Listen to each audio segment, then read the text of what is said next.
este salmo. Salmo de número 100. Salmo de ações de graças. Celebrai com júbilo ao Senhor todas as terras.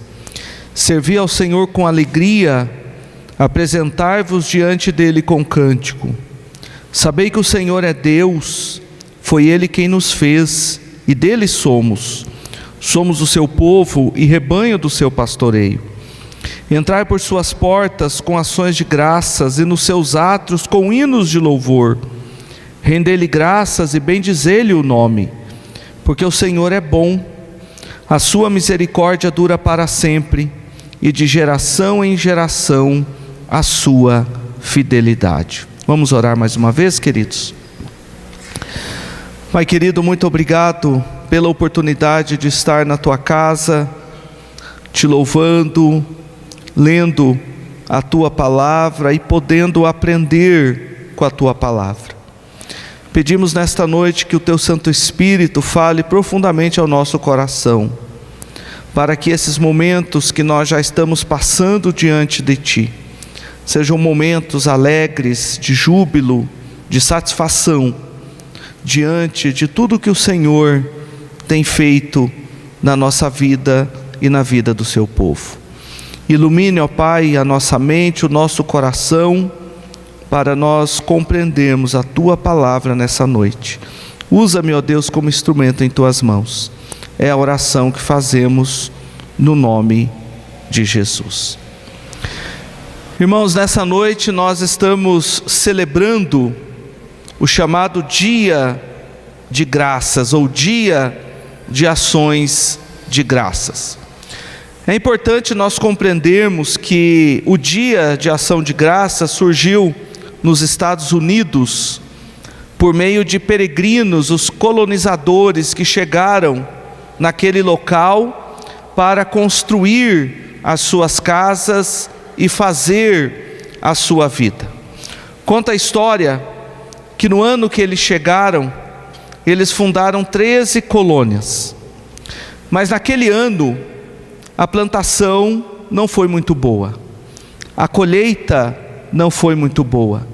O inverno rigoroso tomou conta daquele local, e muitos daqueles peregrinos que estavam esperançosos de construir a sua vida naquele local, tiveram seu sonho frustrado. E naquele ano não foi um ano bom. Mas a história também conta que no ano seguinte, eles então voltaram a plantar, e naquele ano eles colheram bastante. Deus abençoou, e eles fizeram uma boa colheita. E diante de uma boa colheita, o que restava a eles, senão celebrar e render graças ao Deus da providência? E foi justamente isso que eles fizeram. Eles se reuniram, aquelas famílias, e eles então renderam graças a Deus, celebraram a Deus, agradeceram a Deus pela bênção daquele ano, pela bênção da colheita, pela bênção da providência. O Dia de Ações de Graças é celebrado sempre na quarta quinta-feira de novembro, data que foi estabelecida pelo presidente Franklin em 1939 e aprovado pelo Congresso em 1941. E a quarta quinta-feira de novembro, este ano caiu no dia de hoje, no dia 22. E é por isso que nós estamos aqui reunidos, para render ações de graças ao nosso Deus. O salmo que nós acabamos de ler, o salmo de número 100, foi um salmo composto provavelmente por um sacerdote. Esse sacerdote então compôs este salmo, tendo como objetivo convidar os peregrinos que chegavam na cidade de Jerusalém para adentrarem no interior do templo, para renderem graças a Deus pela viagem que eles haviam feito. Nós sabemos que todo judeu devoto, ele tinha o desejo de ir para Jerusalém, para prestar o seu sacrifício a sua adoração a Deus no templo.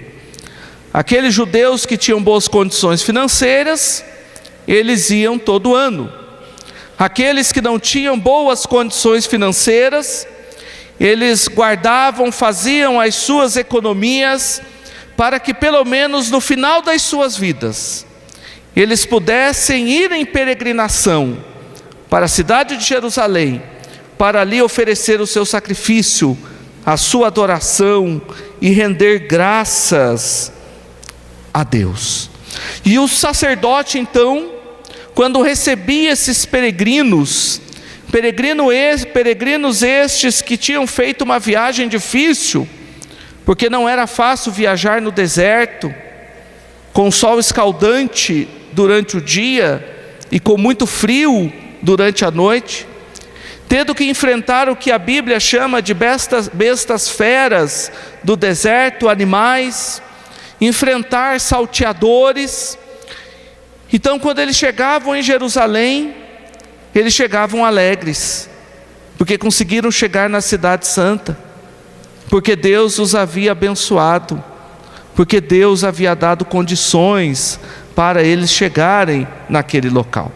E o sacerdote então, por meio deste salmo, salmo de número 100, que é um salmo de ações de graças, convidava aqueles peregrinos para irem ao templo e aproveitarem aqueles momentos na presença de Deus como uma oportunidade que Deus havia dado a eles, para que eles pudessem celebrar em nome do Senhor. Por isso, no verso 4, nós temos aqui o convite do salmista: entrar por suas portas com ações de graças, as portas do templo, da casa do nosso Deus. E nessa noite, meus queridos, olhando para o convite deste salmo, eu gostaria de fazer uma pergunta aos irmãos, pergunta esta que nós encontramos a resposta neste salmo. Quais são os motivos para nós rendermos graças ao nosso Deus? O salmista, ele nos apresenta 3 motivos muito claros neste texto para nós rendermos graças ao nosso Deus. O primeiro motivo é que o Deus que nós servimos é um Deus de todas as terras. Olhe lá para o verso 1, quando o salmista diz: celebrai com júbilo ao Senhor todas as terras. Compreender, queridos, o senhorio do único Deus sobre todas as terras, sobre todas as nações, sobre todas as tribos, sobre todos os povos, é algo de extrema importância para que nós possamos render graças ao nosso Deus. Nós nos lembramos que quando Deus chamou Abraão, Deus fez uma promessa a Abraão, ou naquele momento, Abrão.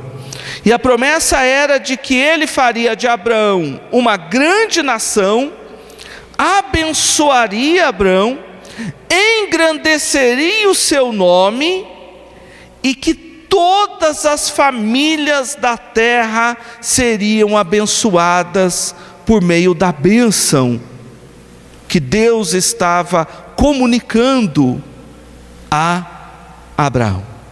Então a função da nação de Israel, como povo escolhido de Deus, era fazer com que o nome desse Deus fosse glorificado, louvado e adorado em todas as terras. O que Deus tinha para aquela nação é que a nação de Israel deveria levar a luz do único e verdadeiro Deus para todas as terras, para todos os povos, para que todos os povos, ao serem abençoados por esse Deus, também pudessem render graças ao único e verdadeiro Deus. Mas acontece, meus queridos, que Israel falhou nessa missão. Israel transformou aquela bênção que deveriam tornar todas as famílias da terra abençoadas pelo único e verdadeiro Deus, transformou essa bênção em uma bênção particular. Ou seja, eles achavam que a bênção era apenas para eles. Eles achavam que Deus havia chamado apenas eles. Eles achavam que somente Israel era o povo escolhido e por isso o povo abençoado pelo próprio Deus. E o salmista aqui, ao convidar os peregrinos para entrar no templo do Senhor, o salmista faz questão de dizer: celebrai com júbilo ao Senhor todas as terras. Mas aí surge uma dúvida na nossa mente. Naquele momento, entrando no templo, havia apenas israelitas, judeus convictos, judeus piedosos.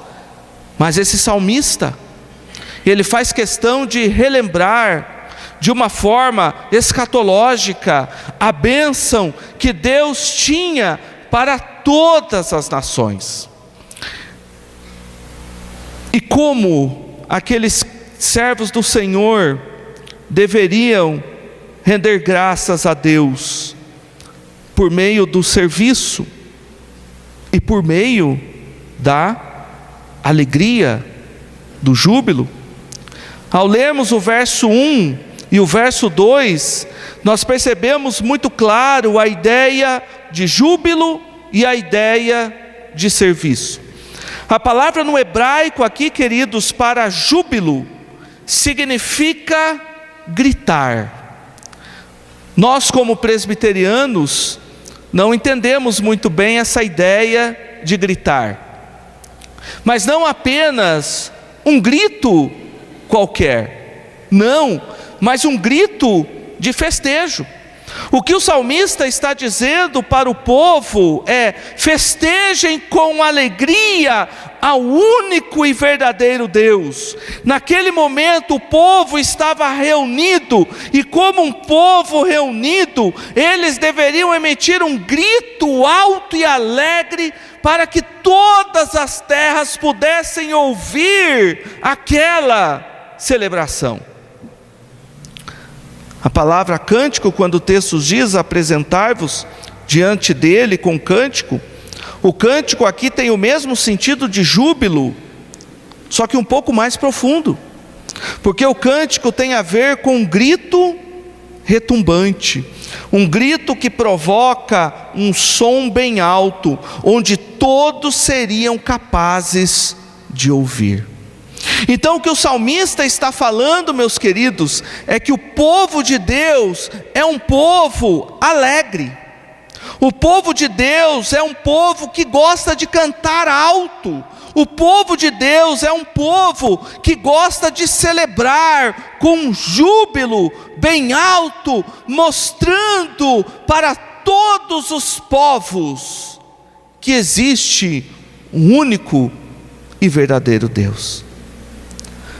Mas o salmista ainda completa, dentro da poética que ele utiliza no salmo, dizendo que também deveria servir. Mas esse servir, meus queridos, servir com alegria, com satisfação, e não por mera obrigação.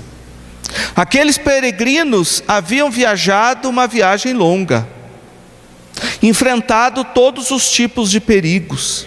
E agora que eles estavam na casa do Senhor, eles deveriam oferecer um serviço ao Senhor com alegria no coração, com satisfação, e não por mera obrigação.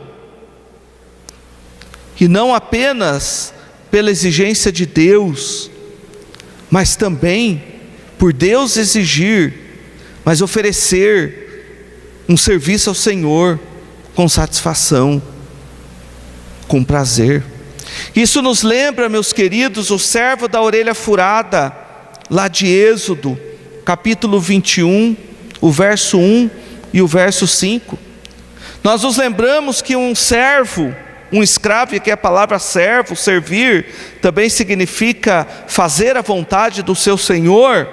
Nós nos lembramos que lá no Velho Testamento, quando um senhor de escravo comprava um escravo hebreu, aquele escravo hebreu deveria trabalhar 6 anos, mas no 7º ano, ele deveria sair forro, de graça, sair livre. Mas havia uma cláusula nessa lei: se aquele servo expressamente, por livre e espontânea vontade, dissesse: eu amo meu senhor, minha mulher e meus filhos, não quero sair forro, aquele servo, ele poderia continuar na casa do seu senhor, mas agora não servindo porque ele era meramente um escravo, mas servindo porque agora ele amava o seu Senhor, porque ele tinha apreço pelo seu Senhor. Lembramos, queridos, que Israel falhou nessa missão de mostrar para todos os povos a alegria de servir a Deus com júbilo, com satisfação e de coração. E aquelas nações então continuavam adorando os deuses pagãos, aqueles deuses irados, aqueles deuses que exigiam às vezes mais do que os povos poderiam oferecer. A ideia, meus queridos, dos deuses pagãos era a ideia de que os deuses viviam irados contra os seus adoradores. Platão, no livro A República, ele chega a dizer que quando se oferecia sacrifício a deuses, eles apenas ofereciam esses sacrifícios para aplacar a ira desses deuses. Porém, no caso do servo do Senhor é diferente, porque nós temos um Deus que sempre está nos abençoando, favorável a nós, mediante Jesus Cristo, e por isso nós podemos estar na presença desse Deus, continuamente adorando, louvando e rendendo graças a Ele.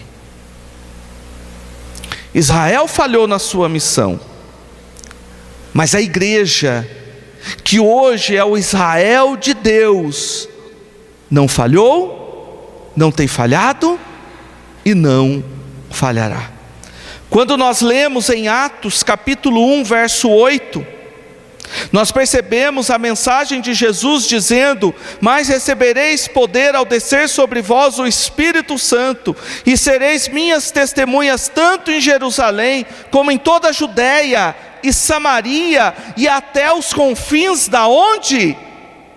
Da terra. Esse salmo, meus queridos, ele se torna então uma profecia.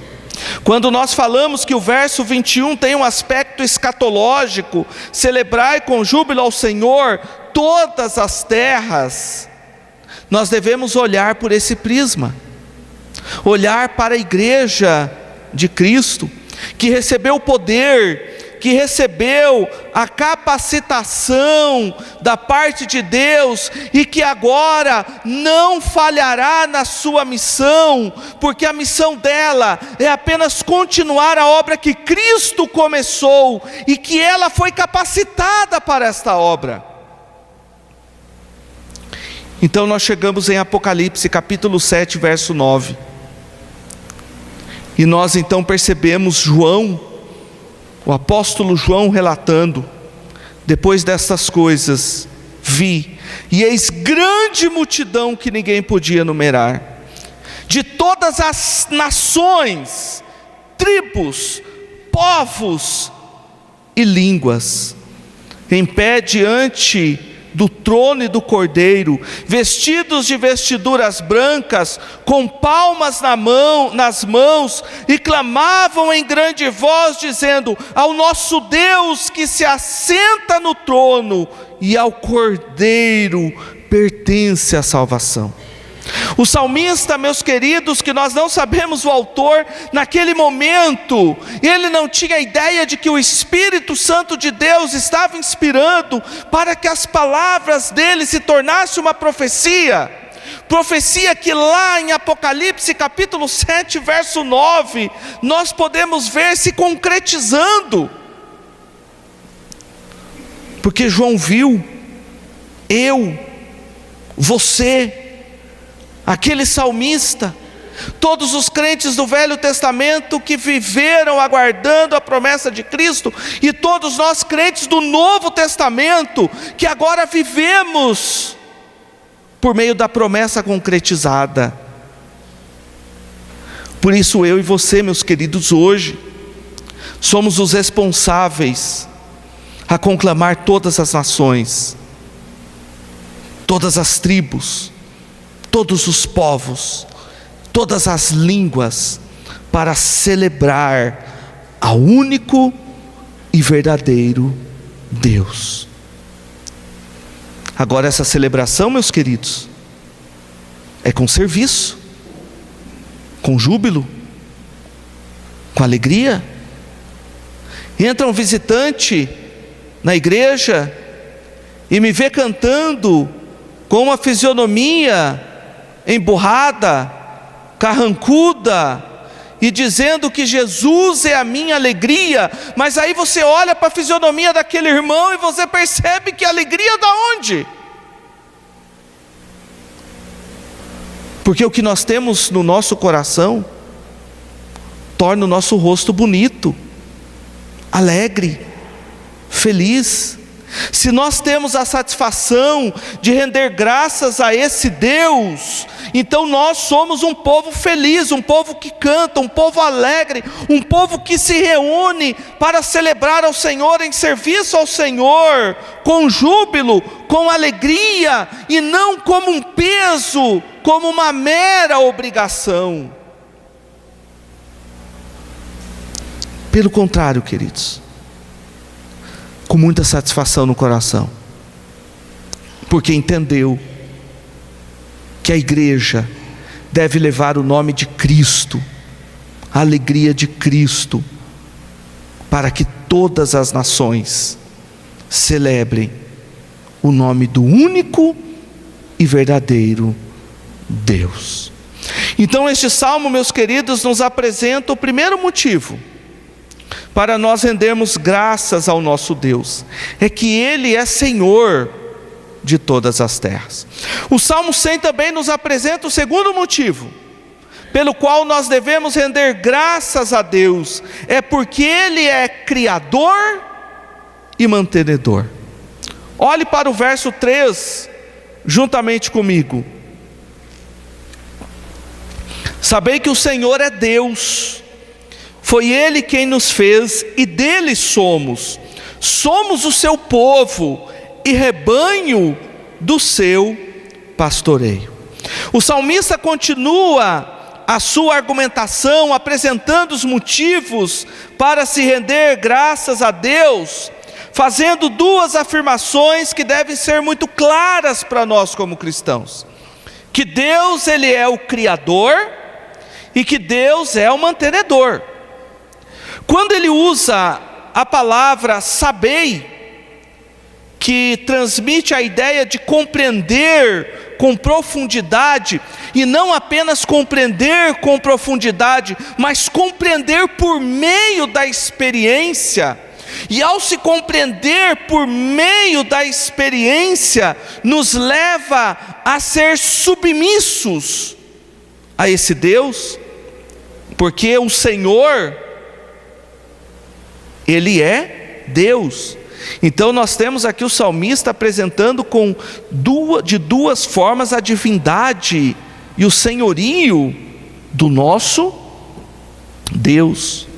Neste caso, queridos, nós entendemos que se Deus foi aquele que nos criou, então nós não pertencemos a nós mesmos, mas sim somos de Deus que nos criou. E sendo dele, é que nós devemos sempre ter um coração grato diante deste Deus, porque Ele nos criou e porque nós pertencemos a eles. Todas as nações deveriam conhecer a respeito do Deus Criador e do Deus mantenedor. E essas nações devem reconhecer por meio do meu testemunho, por meio do seu testemunho. Mas para isso, nós devemos ter muito claro esses aspectos dentro do nosso coração. Deus como Criador e como mantenedor significa que tudo acontece na ordem que Ele determina. Em dias que nós vivemos, onde muitas vezes se busca encontrar Deus na ciência, ou alguns buscam provar por meio da ciência de que existe um Deus, nós então começamos a ouvir palavras como essas: Deus criou as leis naturais para governar o planeta.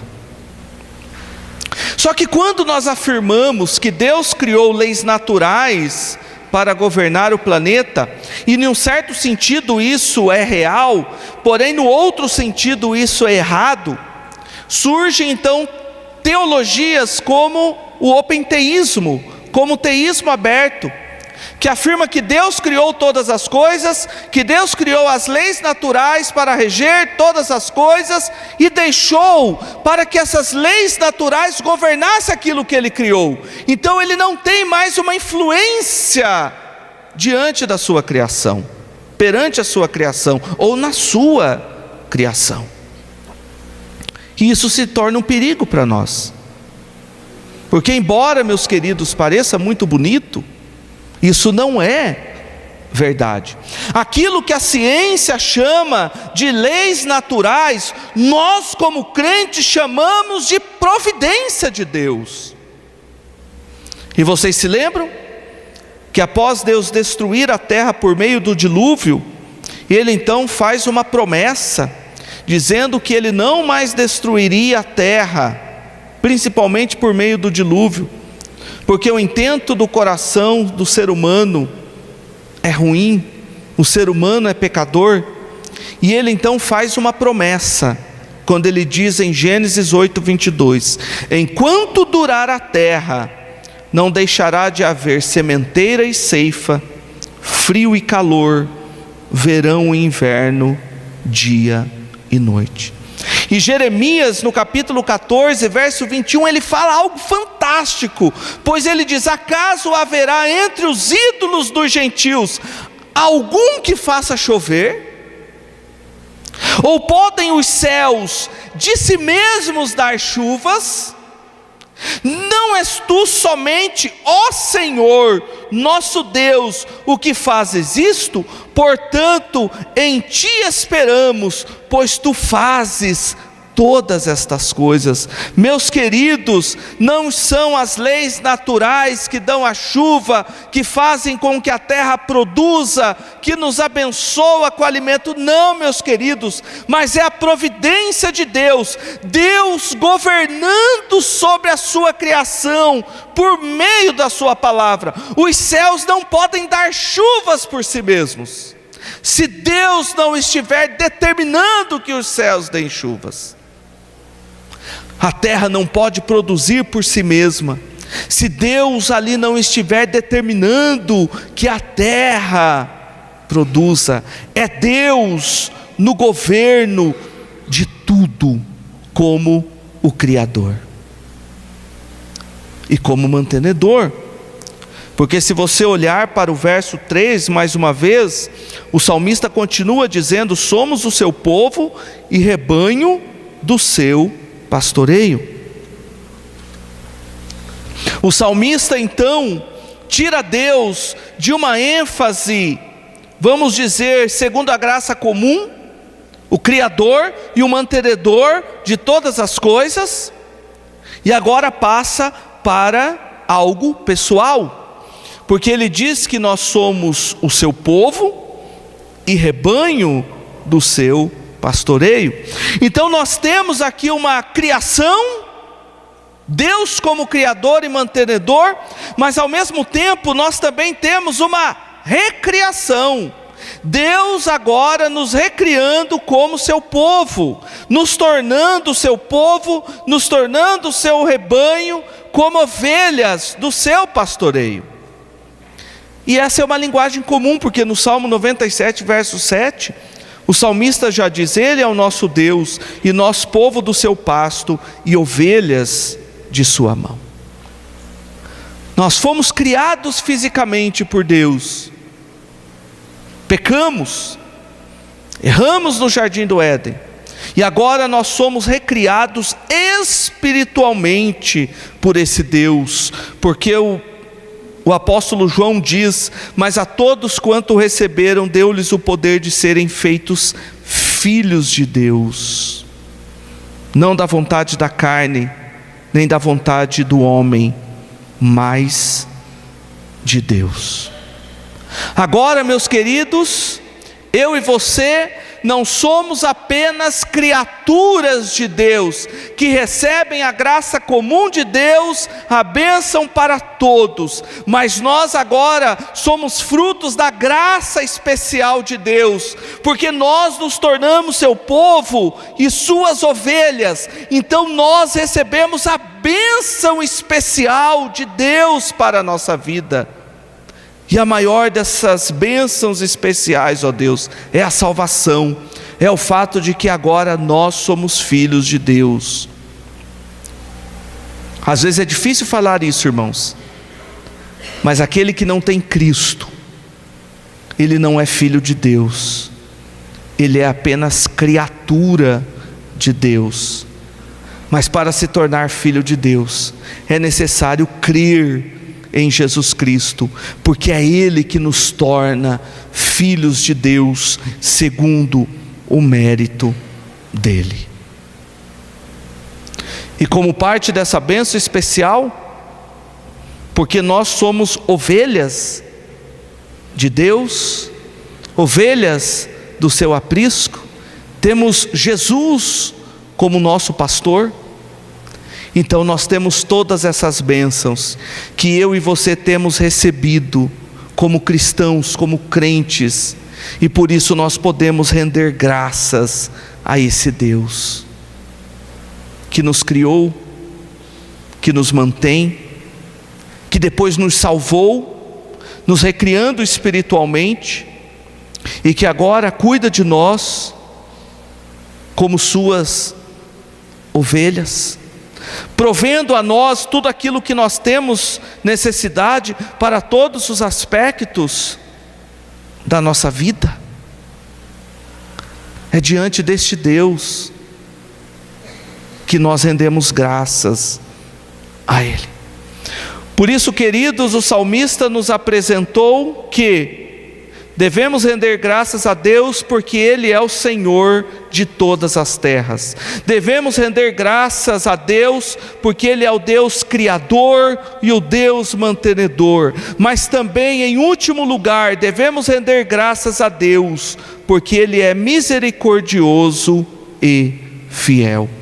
Olha o que o verso de número 4 e o verso 5 nos diz: entrai por suas portas com ações de graças, e nos seus átrios com hinos de louvor, rendei-lhe graças e bendizei-lhe o que? O nome, porque o Senhor é bom, a sua misericórdia dura para sempre, e de geração em geração a sua fidelidade. Continuamos acompanhando a argumentação do salmista, e nós percebemos que agora o salmista diz que para render graças a Deus é necessário render com hinos de louvor. Hinos de louvor que tem como objetivo bendizer o nome do Senhor. E um significado bem simples, irmãos, para nós de bendizer, mas que eu acredito que se encaixa muito bem do que nós estamos vendo, é que bendizer significa falar algo bom a respeito da pessoa que nós estamos nos referindo. E esse falar algo bom, queridos, nos dá a ideia de bendizer o nome do Senhor,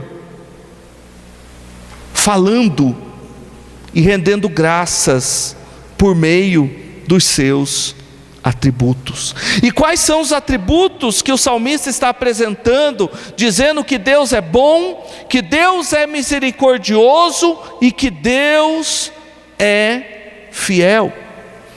E a bondade de Deus, a misericórdia de Deus e a fidelidade de Deus, meus queridos, devem ser o conteúdo desses hinos de louvor ao nosso Deus.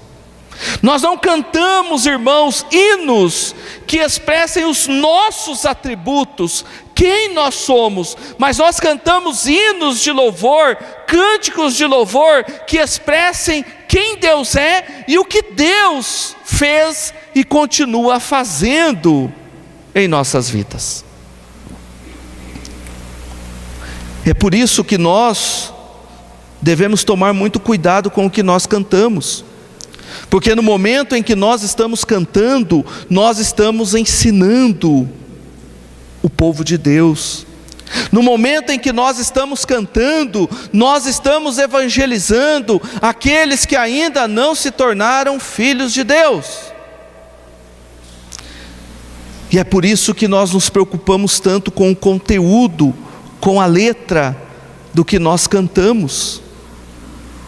Porque quando nós cantamos, além de nós celebrarmos ao único e verdadeiro Deus, nós também estamos falando algo a respeito dEle. E esse algo a respeito dEle precisa exaltar o nome dEle, precisa falar bem a respeito dEle.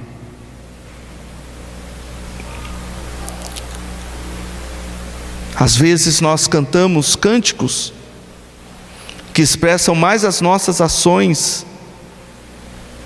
limitadas do que as ações de um Deus ilimitado. A bondade de Deus, a misericórdia de Deus e a fidelidade de Deus tem a ver com a sua aliança. Aquela aliança que Ele fez com Abraão e que se estende na minha vida, na sua vida, em todas as famílias que são chamados por esse Deus para se tornarem o seu povo. Deus, Ele é leal em relação às suas promessas. E para o nosso susto, irmãos, Deus não é fiel a nós, Deus não é fiel a mim. Alguns cânticos que nós cantamos expressam dizendo que Deus é fiel a nós. Não, Deus não é fiel a mim, a você. Deus é fiel a Ele mesmo, porque o apóstolo Paulo diz lá em 2 Timóteo, que quando nós somos infiéis, Deus permanece fiel. A fidelidade de Deus não depende de circunstâncias favoráveis, a fidelidade de Deus não depende da nossa obediência. A nossa obediência é apenas expressão de reconhecimento dessa fidelidade de Deus em cumprir a sua aliança, sendo bondoso e misericordioso para conosco. Porque se a fidelidade de Deus, meus queridos, dependesse da minha fidelidade e da sua fidelidade, nós não estaríamos aqui hoje. Porque nós só estamos aqui hoje porque Deus fez uma aliança com Cristo, e ao fazer essa aliança com Cristo, essa aliança se estendeu a nós, e hoje nós estamos aqui rendendo graças a Deus, não pelos nossos méritos, mas pelo mérito de Cristo. O Novo Testamento, lá em Colossenses, nos diz: habite ricamente em vós a palavra de Cristo, instruí-vos e aconselhai-vos mutualmente em toda a sabedoria, louvando a Deus com salmos e hinos e cânticos espirituais, com gratidão em vosso coração. E lá em Efésios o apóstolo Paulo diz: enchei-vos do Espírito, falando entre vós com salmos, entoando e louvando de coração ao Senhor com hinos e cânticos espirituais, dando sempre graças por tudo a nosso Deus e Pai. Nós rendemos graças a Deus, meus queridos, expressando por meio do que nós cantamos. O salmista diz: entrai por suas portas com ações de graças, cantando como expressão de quem Deus é para mim e para você. Por isso, irmãos, nós entendemos que nós não temos razões para ficar em casa diante de um Deus como esse. Nós não temos motivos para ficar na nossa casa fazendo qualquer coisa que seja nos dias separados para nós estarmos nos átrios do Senhor, estarmos na casa do Senhor, porque nós temos esse compromisso com Deus. E o autor aos Hebreus ainda exorta dizendo: não deixemos de congregar-nos, como é costume de alguns. Antes façamos admoestações, e tanto mais quando vedes que o dia se aproxima. O lugar do povo de Deus é junto com o povo de Deus. O meu lugar, o seu lugar, nos dias reservados para estar na casa do Senhor, é estar na casa do Senhor, é na casa do Senhor. Nada pode tirar de nós essa satisfação, queridos. Por quê? Porque o dia do Senhor se aproxima, a volta de Cristo está próxima, e nós não podemos ficar perdendo tempo com aquilo que não é condizente com os valores do reino de Deus. E se nós ficamos na nossa casa, nos dias reservados para nós estarmos na casa de Deus, seja no domingo ou durante a semana, nós estamos dizendo que não valorizamos o reino de Deus e não nos preocupamos com a volta de Cristo, porque o dia se aproxima e nós não podemos perder tempo com o que não diz respeito ao reino de Deus. Para nossa alegria, irmãos, concluindo, nós sabemos que todos os dias são dias de render graças ao nosso Deus, em todos os momentos. Porém, não há mal nenhum em nós separarmos um dia como esse, onde nós focamos nessa prática tão importante para nós como filhos de Deus. Nós sabemos também que todos os dias são dias de celebrar o nascimento de Cristo, mas não há problema nenhum nós celebrarmos o nascimento de Cristo em um dia específico, onde nós podemos então, com uma ênfase maior, falar a respeito deste Deus e o do porquê render graças a este Deus. Por isso que comemorar um dia como esse é um grande privilégio para todos nós, servos de Deus, render graças a Ele, principalmente diante deste salmo que nos mostra e nos mostrou os motivos para nós fazermos isso. Porque o nosso Deus é o Deus de todas as terras, é o Deus soberano, e quando eu rendo graças a Ele, eu me junto com a igreja de Cristo em todos os lugares que também estão rendendo graças a Deus. Por isso, irmãos, não existe igreja pequena ou igreja grande, porque quando a igreja se reúne, ela se reúne em nome de Cristo, para render graças a Cristo, e é a reunião de todo o povo de Deus, e que fala a respeito deste Deus. Também rendemos graças a Deus porque Ele é Criador e mantenedor. Para nós como cristãos, queridos, não existe leis naturais. O que existe é Deus que continua governando sobre tudo e sobre todos por meio da sua providência. Mas também render graças a Deus porque Ele é misericordioso, porque Ele é fiel, porque o fato de eu e você estarmos aqui nessa noite é porque essa bondade, essa misericórdia e essa fidelidade tem estado nas nossas vidas até o dia de hoje. E como Deus é fiel para completar a obra que Ele começou na minha vida e na sua vida, então nós caminhamos para a consumação, onde essa bondade, essa misericórdia e essa fidelidade nos levará à conclusão dos planos que Deus tem para mim e para você. Que Deus nos abençoe, queridos.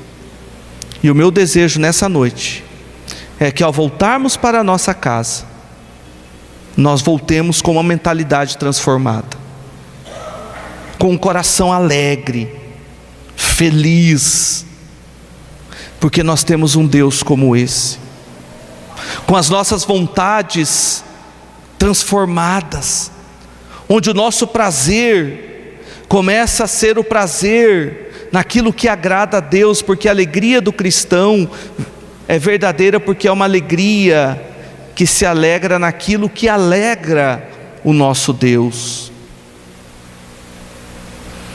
E saber que nós dormimos e nos levantamos, porque essa misericórdia, essa bondade e essa fidelidade tem sido estendido na minha vida e na sua vida, por meio de Jesus Cristo. Amém.